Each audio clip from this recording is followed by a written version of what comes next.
sur cette nouvelle vidéo consacrée à la programmation Arduino. Si vous êtes nouveau sur cette chaîne, n'oubliez surtout pas de vous abonner et de liker la vidéo. Alors dans cette vidéo, on va faire trois choses. La première des choses, on va apprendre c'est comment faire clignoter nos LED. Dans la vidéo précédente, on a eu à apprendre comment les allumer et les éteindre et là on apprendra comment les faire clignoter. Deuxièmement, on apprendra comment établir la communication entre Arduino et notre PC via le port USB. Et au final, on apprendra comment déclarer des variables, mais aussi comment les utiliser.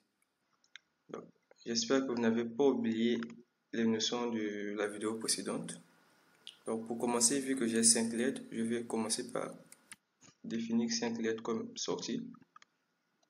J'ai juste fait un copier-coller, vu que j'avais déjà.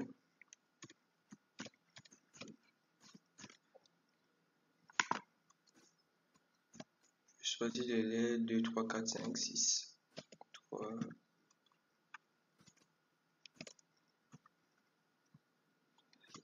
5, 6, voilà. Ceci n'est qu'un commentaire.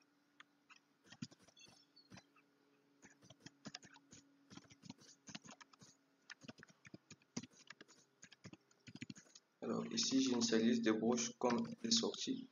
Vu qu'on peut aussi les initialiser comme étant de entrée, mais dans notre cas, ce sont des sorties. Comme étant des sorties plutôt.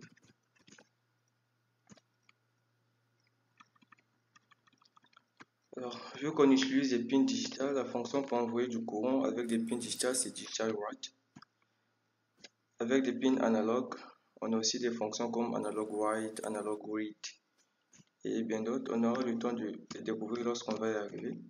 Donc ici, on va envoyer du courant dans nos broches pour pouvoir les allumer en utilisant la fonction digital write. L'orthographe est vraiment à mémoriser comme je le disais. Donc, le numéro de notre broche de sortie, puis son état. Donc, au début, on va commencer par les allumer.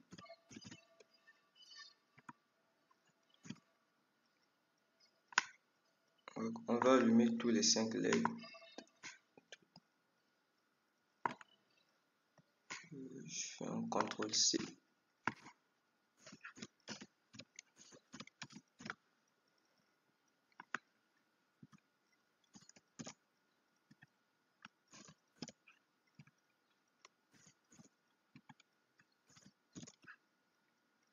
Alors pour faire clignoter nos LED, donc ici on a commencé par les allumer. Ce qu'on va donc découvrir ici, c'est une nouvelle fonction qu'on appelle delay. Ça permet à retarder le programme, disons le mettre en pause. On mettra notre fonction en pause pendant 1 seconde. Donc cette fonction là, ça prend le temps que 1 seconde, on écrit 1000, delay 1000 millisecondes. Ensuite, on éteint les lampes. Alors, pour l'éteindre, on va simplement changer la sortie. Au lieu de le mettre à high, on va le mettre à low.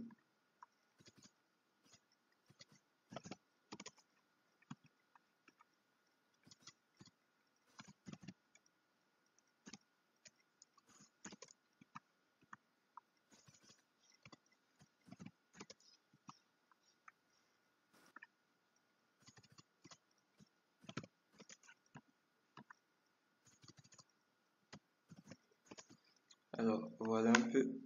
Et au final, je remets encore ma fonction à la fin pour pouvoir ralentir de nouveau le programme. Donc ici, qu'est-ce qui va se passer ici? D'abord, dans notre fonction void setup, on a commencé par initialiser nos pins comme étant des sorties. Alors, pour délivrer du courant, tout le reste des pins qu'on n'a pas eu à utiliser, ça ne sera pas fonctionnel. Donc, rien va se passer là-bas. Il n'y aura pas du courant, rien du tout. Donc ici, dans la fonction void loop, au tout début, on commence par allumer nos LED. Ensuite, on met une pause d'1 seconde. On les éteint. On attend 1 seconde et on recommence à 0. Donc, si on enlève le delay qu'on a eu à mettre à la fin, vu que la boucle va se répéter à l'infini, donc entre le temps où les LED vont s'éteindre et vont se réallumer, ça sera vraiment très difficile à l'œil humain de percevoir l'extinction et l'allumage des lampes. Donc là, on a fini. Ce qu'on va faire, c'est téléverser le programme au niveau de la carte pour apprécier le résultat.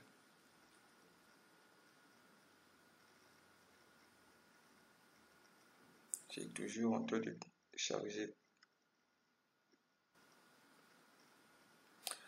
Voilà, c'est fait. On va donc regarder le résultat au niveau de la carte.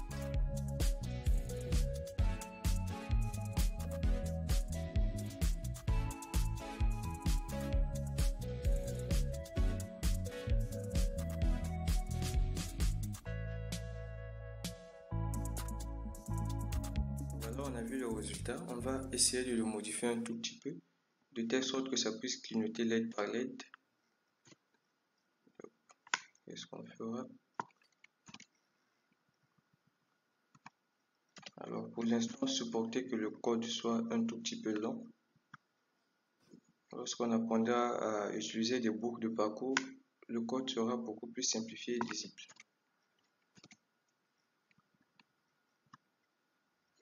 Donc, voilà, ce que je fais ici, c'est quoi? C'est que j'allume la LED numéro 2, je patiente une seconde, puis je l'éteins. Ensuite, je vais encore mettre l'attente. Je patiente une seconde, je l'éteins. Je patiente une seconde, j'allume la deuxième LED. Toujours le temps aussi. Je patiente avant de l'éteindre.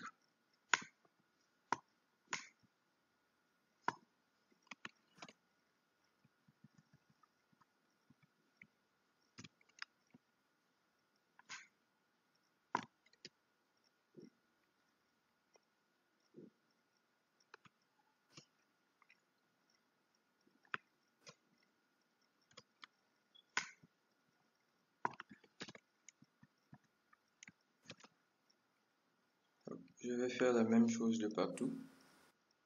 Je vais tout supprimer.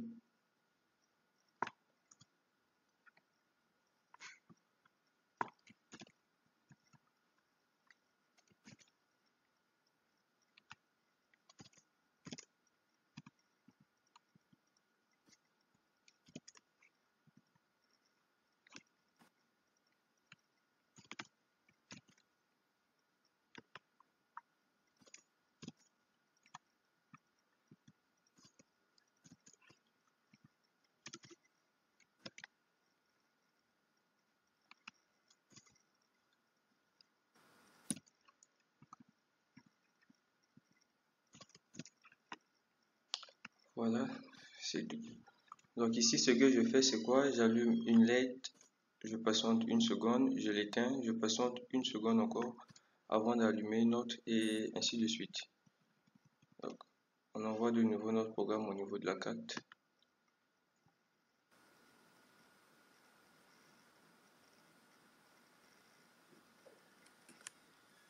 Ça prend un peu le temps de téléversion. Voilà, c'est fait.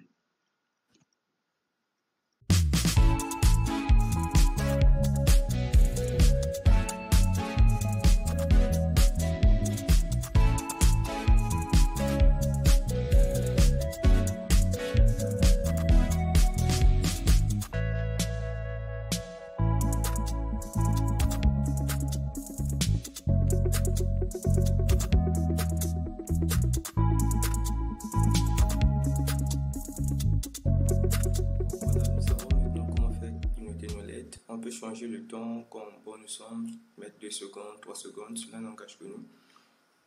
Dans cette deuxième partie de notre vidéo, on va s'intéresser à comment établir la communication entre l'Arduino et le PC via le port USB. Alors pour cela, on va apprendre une nouvelle bibliothèque, disons qui est même notre première bibliothèque, Serial. Alors la bibliothèque en programmation, c'est juste un fichier qui est constitué des sous-programmes, des variables et des constantes qu'on peut utiliser une fois que c'est inclus dans notre programme. Pour notre cas, c'est déjà inclus dans l'IDE, donc on n'a pas besoin de l'inclure de nouveau. On va donc dans notre fonction vote setup pour initialiser donc la communication. On va utiliser la bibliothèque serial.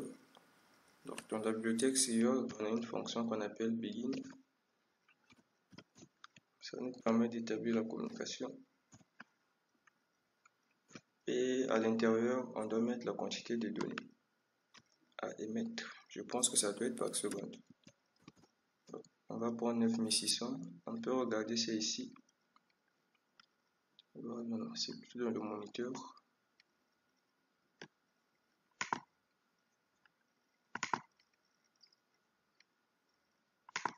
En tout cas, toutes les valeurs qu'on peut sélectionner se trouvent ici. Donc, nous, on va prendre cette valeur-là, c'est suffisant, 9600. Donc, Serial Begin ici, ça va nous permettre juste d'établir la communication entre l'Arduino et notre PC. Donc, il a aussi ses fonctions à lui, comme Serial Print.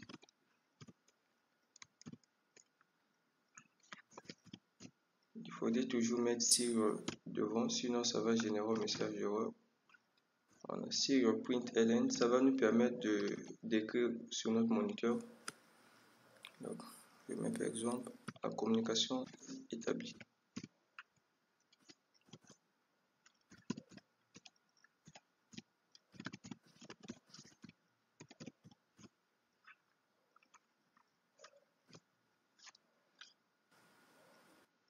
Alors dans Serial, on a plusieurs fonctions. Je vais laisser le lien de la description pour vous permettre un peu de savoir ce qu'on peut trouver dans la bibliothèque Serial. Et pour cette vidéo, on va juste utiliser la fonction println et aussi print tout simplement. La différence est qu'avec Serial Print, tout ce qu'on écrira sur l'écran, c'est cette fonction-là. Tout ce qu'on écrira sur l'écran, ça sera écrit sur la même ligne. Il n'y aura pas de retour à la ligne. Par contre, avec println, il y a un retour à la ligne automatique. Vous pouvez l'essayer, vous verrez bien la différence. Donc, Serial println, ça nous permet d'écrire au niveau de notre moniteur. Ça se trouve ici, Serial Monitor. On va par exemple arriver à ce niveau.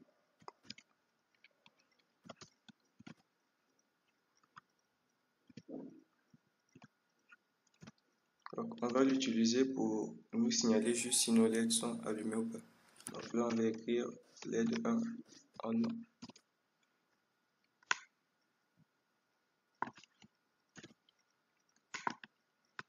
On fait la même chose.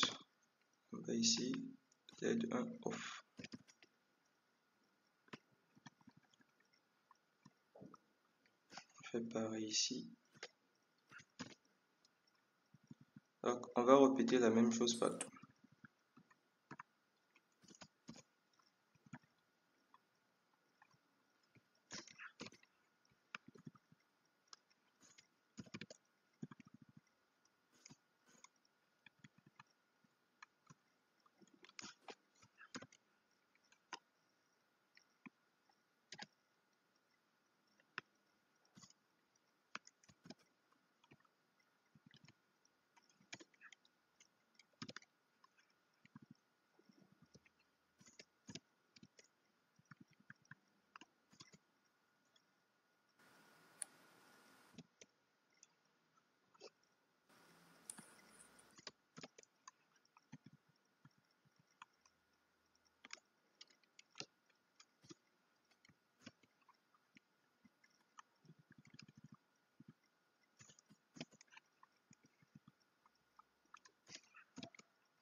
En tout cas, on peut écrire à l'intérieur ce que bon nous semble, ça va s'afficher à l'écran.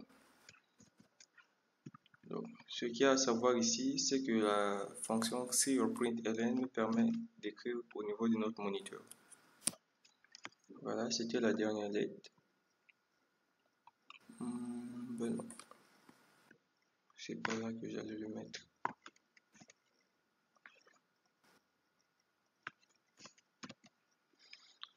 Vous pouvez ajouter ce que vous voulez, LED 5 off, attente, tout dépend que de vous. Maintenant qu'on a terminé, on va téléverser de nouveau le programme de la carte.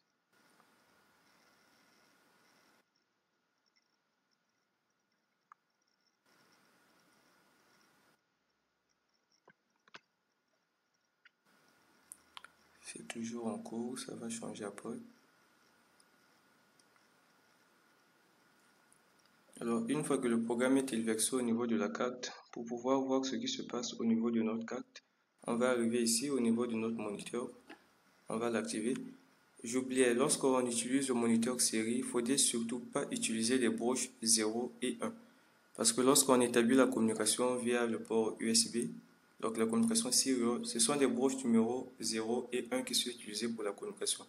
Donc, la broche numéro 0, c'est pour le transfert la réception des données, et le 1, c'est pour le transfert des données. Donc, vous pouvez regarder au niveau de votre carte, où vous constaterez bien qu'il y a une LED TX qui se met là à clignoter à la même vitesse que le temps qu'on a eu à mettre. Donc, on clique sur le moniteur, on va voir ce qui se passe au niveau de notre carte. Un instant, je n'ai pas bien cliqué. Ce que je disais tout à l'heure, on peut regarder ici à la LED TX qui est en train de clignoter. C'est pour signaler qu'il y a le transfert des données. Et à ce niveau-là, on a nos LED qui sont toujours en train de clignoter. Donc ici, on a nos LED qui sont en train de clignoter. Et au niveau de notre moniteur série, on a tout ce qui se passe au niveau de la carte.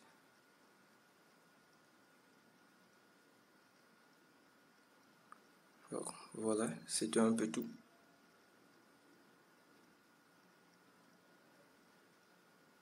Ici, j'ai eu à activer le temps. Si vous voulez l'enlever, il suffit juste de cliquer sur au niveau de l'horloge. Vous voyez, tout juste en bas, il n'y a plus le temps. Moi, je préfère le remettre.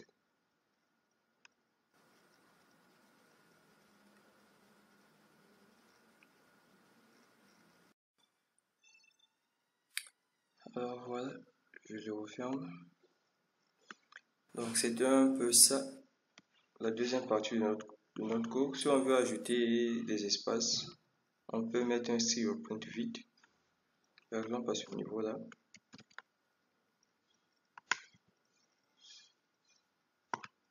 On enlève simplement ce qui est écrit à l'intérieur. On le laisse comme ceci. Et on envoie de nouveau dans la carte.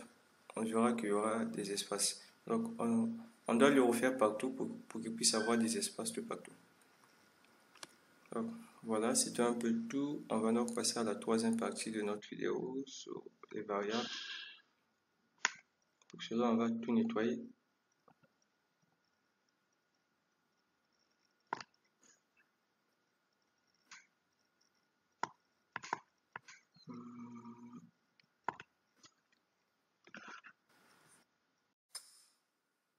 Alors, je veux dire qu'on va donc parler des variables. Les variables ici, ce sont juste des espaces de stockage qui vont stocker des valeurs données. Ça peut être des nombres ou encore des caractères ou une chaîne de caractères. Donc, les variables sont de plusieurs types. On a des booléens, des chars, des bits, des int, des floats et bien d'autres. Ça, c'est juste un extrait. Je laisserai aussi un lien dans la description pour vous montrer un peu les différents types de variables qui existent avec Arduino, surtout les plus utilisés. Donc voilà un peu, on a un type booléen et la table qui s'occupe en mémoire, un bit. Ça peut stocker que deux valeurs, soit true ou false, ou encore 1 ou 0. On a des chars qui peut stocker soit des caractères ou encore des entiers, compris entre moins 128 et 127. Et bien d'autres, je m'en passe donc. On va donc voir comment déclarer une variable. Donc, ici, on va déclarer des constantes. On va commencer par déclarer des constantes. Vu qu'on a nos pins sont inchangeables. C'est le 7 ça reste 7. Donc, on va déclarer une constante, par exemple. Donc, on voit bien que été coloré, c'est parce que c'est reconnu par le logiciel. Une constante a toujours un type de type bit qui va prendre le nom LED 1. Il y a des caractères qui sont interdits lorsqu'on donne le nom d'une variable. Je laisserai tout ça dans la documentation pour essayer de vous retrouver. Je l'attribue la valeur 2.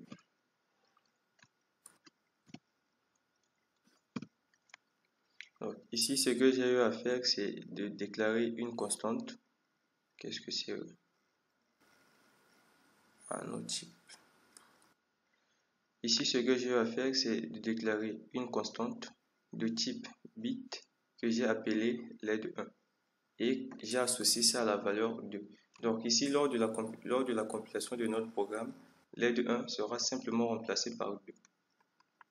Donc, je ferai la même chose, vu que j'ai 5 LED,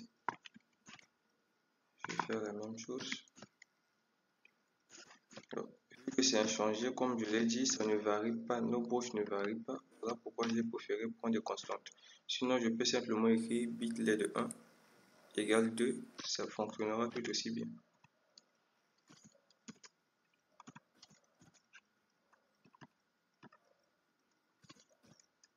C'est quasiment le même programme que je vais répéter, mais cette fois-ci en utilisant des variables. Donc il y a plein de trucs qu'on verra qu'on peut faire avec des variables, vu qu'on ne peut pas écrire un programme digne de ce nom sans une variable. Donc on va nettoyer tout ça, on va commencer par initialiser la communication. Serial begin.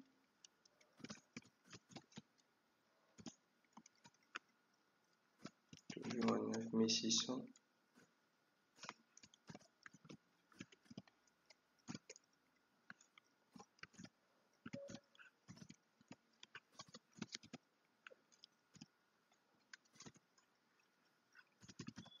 Initialisation de la communication. Initial.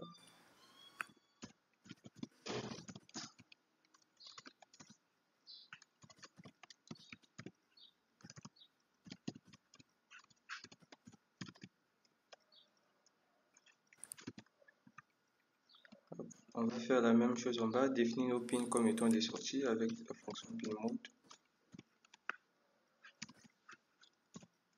Donc ici, ce qu'on fera, au lieu de se mettre les écrire 2, 2 sera remplacé par led1. Donc, lors de la compilation de notre programme, led1 sera remplacé par 2, comme on a eu à le faire tout à l'heure. Donc, c'est un espace de stockage qu'on a eu à créer, qu'on a appelé led1, qui comprend la valeur 2.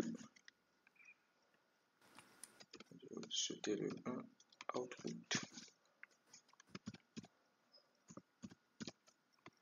Donc, on fera pareil pour les autres.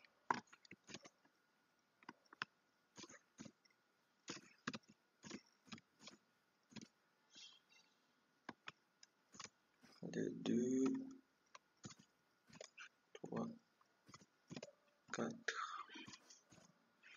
5. Alors ici dans notre fonction vote setup, il n'y a pas que ça qu'on peut initialiser, on peut aussi initialiser l'état de nos pins. Donc, on peut initialiser leur état. Dit par exemple qu'au démarrage du programme, le système, disons les LED doivent être allumés. Je vais préférer, j'allais utiliser une boucle de parcours, mais je préfère le faire pour plus tard. Donc, on fera un digital write.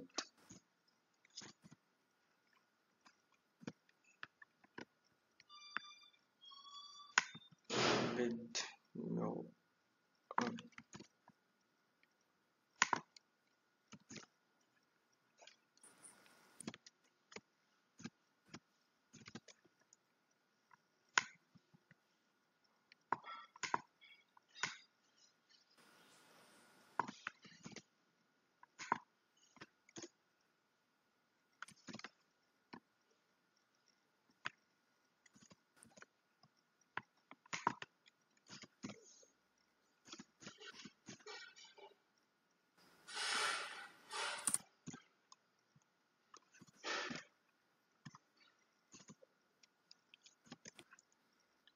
Donc voilà un peu ici depuis notre vote setup, c'est ce que j'ai eu à définir.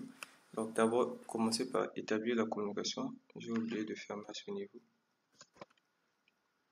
D'abord, commencer par établir la communication, mettre un petit message. Ensuite, définir mes pins comme étant des sorties. Et ici, je les allume. Je ne sais pas pourquoi c'est souligné. Donc, ici, là aussi, je vais mettre un petit message.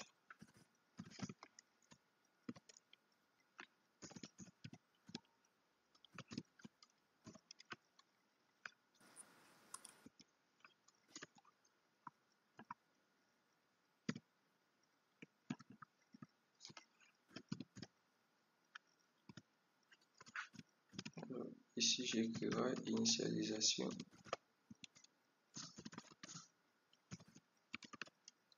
des LED. Vous pouvez écrire ce que bon vous semble, cela n'engage que vous. Initialisation des LED, de points en noir. Voilà, je vais mettre aussi un retard. Vu que ça s'allume, c'est une fonction qui s'exécute juste une seule fois et c'est très rapide. Je vais aussi écrire quelque chose dans la fonction loop. Donc pour nous permettre un peu d'essayer de voir la différence, je préfère mettre un retard. Je vais le retarder pendant 3 secondes.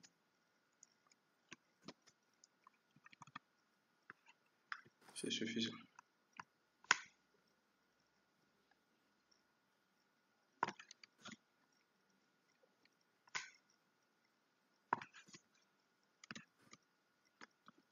Et ici dans notre fonction loop, je vais simplement tout éteindre. Vous pouvez faire ce que vous voulez, vu que vous savez maintenant comment faire clignoter des LED et tout. Moi, je vais simplement l'éteindre.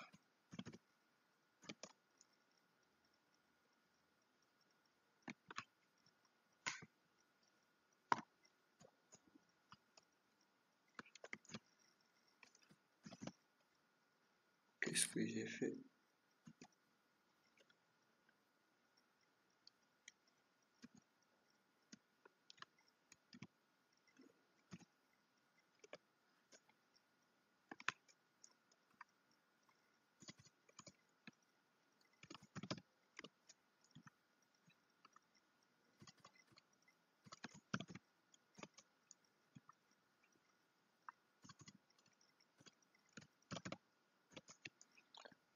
Alors, on peut donc s'arrêter par là.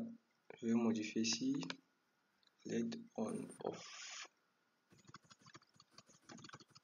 Ici, je mettrai un petit message pour signaler que je suis dans la boucle, dans la fonction loop.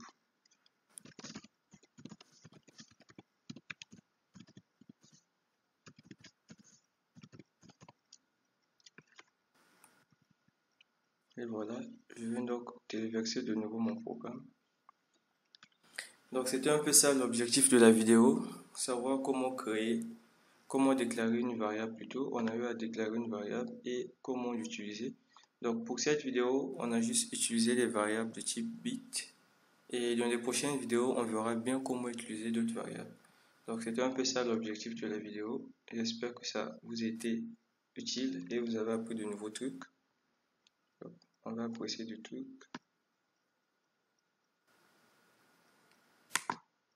Oups, c'est plutôt ici que je dois cliquer. Ah, il y a une erreur. Pin mode LED 1 output. C'est à quel niveau? Ouais, j'ai oublié de mettre un point virgule à ce niveau-là.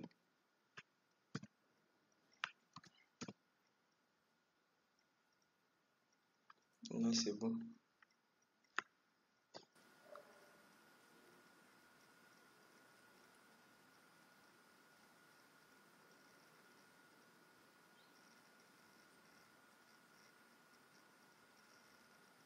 C'est toujours en cours, c'est en cours, en cours, en cours.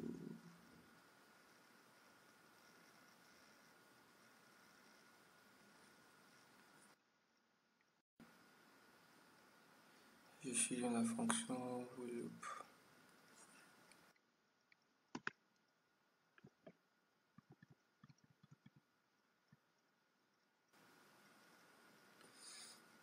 Alors ici, voilà, on peut donc voir ce qui se passe au niveau de l'encart. Je suis dans la fonction loop, ça se répète indéfiniment.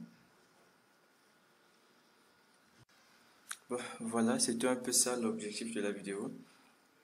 J'espère que vous avez appris de nouveaux trucs, notamment comment faire clignoter une LED, comment établir la connexion via le port USB entre Arduino et le PC, et comment déclarer une variable et l'utiliser, bien qu'ici on a juste appris comment déclarer une constante de type bit et comment l'utiliser bien sûr.